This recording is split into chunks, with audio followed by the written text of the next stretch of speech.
Magluluto tayo ng paborito niyong obe, isang napakasarap na merienda ang ating lulutuin. Tara, simulan na natin. So meron tayo ditong obe na nabili. Napakasarap nito mga mamis gawing kakanin at masarap na merienda.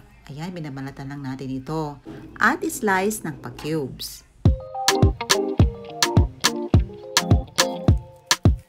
At para masalang bumango ang ating lulutuin, gagamit tayo dito ng langka. Lumya na langka ito mga mamis, kaya napakatamis at napakasarap nito. Ayan, hindi mahimay lang natin.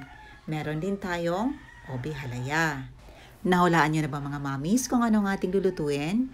Meron din tayo ditong 1 cup of malagkit flour. Nag-add tayo dito ng 1/2 cup of water. Mix lang natin to fully combine. At kapag na-mix na natin ang dalawang ingredients, maging dough-like texture ito. Nire-rest lang natin ito ng mga 10 minutes before natin i-shape. Ito kukuha lang tayo ng mga 1 tablespoon sa ating malagkit dough at i-shape natin ito into circle. Ulitin lang natin hanggang sa matapos natin lahat. Ito na, medyo madami-dami ang ating nagawa. At i-stuff natin ang lahat na shape natin ng obe halaya. Press natin ito sa center at i-fill natin ang center dito ng ating obe halaya. Paikot-ikutin sa ating palm at i-flatten. Uulitin hanggang sa matapos natin lahat. At ito na ang lahat na nagawa natin. Gagamit din tayo dito ng isang pirasong kinudkod na niyog. Extract lang natin ang first gata at second piga.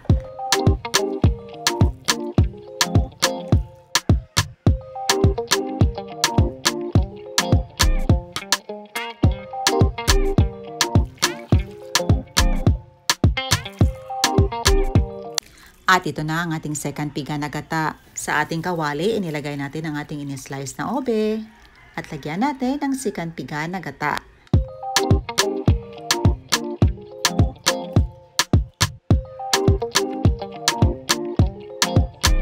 At para mas lalong bumango at flavorful ito, lagyan natin ng 2 stalks of pandan leaves. I-cover natin ito ng dahon ng saging, pangdagdag bango at sarap ng ating merienda. Cover and cook for a few minutes.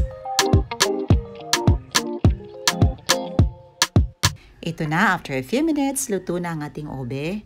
Mas lalong pumango ito mga mamis. Naghahalo ang bango ng obe at saka pandan flavor. At dahil tinakpan natin ito ng dahon ng saging, nai-enhance ang flavor nito. Nag-add din tayo ng obe halaya.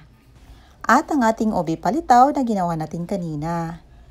O diba mas lalong sumarap pa ang ating merienda sa twist na ating ginawa. Ihalo lang natin, takpan hanggang sa maluto.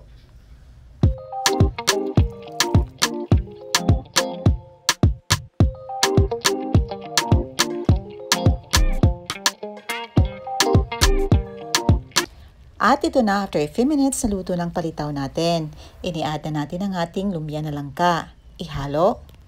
Takpan ng mga ilang minuto hanggang sa maluto ito. At ito na, mas lalong pumango na ito. At ilagay na natin ang ating first piga na gata para mas lalong creamy at masarap ito.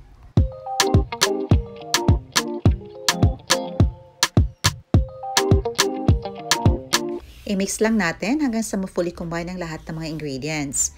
Dito mag-add na tayo ng sugar. Brown sugar ang ating gagamitin mga mamis. At itansya nyo lang kung gaano kadami or gaano katamis. Depende sa inyong panlasa. At ito na mga mamis, ang ating napakasarap na ginataang palitaw with langka. Ready to serve na ang ating masarap na merienda. At mas lalong pina-espesyal pa sa obe halaya na nilagay natin. Ayan lang po mga mami, so pinyasubukan ang ating recipe. Thank you so much for watching. See you in my next vlog. God bless you all and stay safe everyone. Bye and enjoy!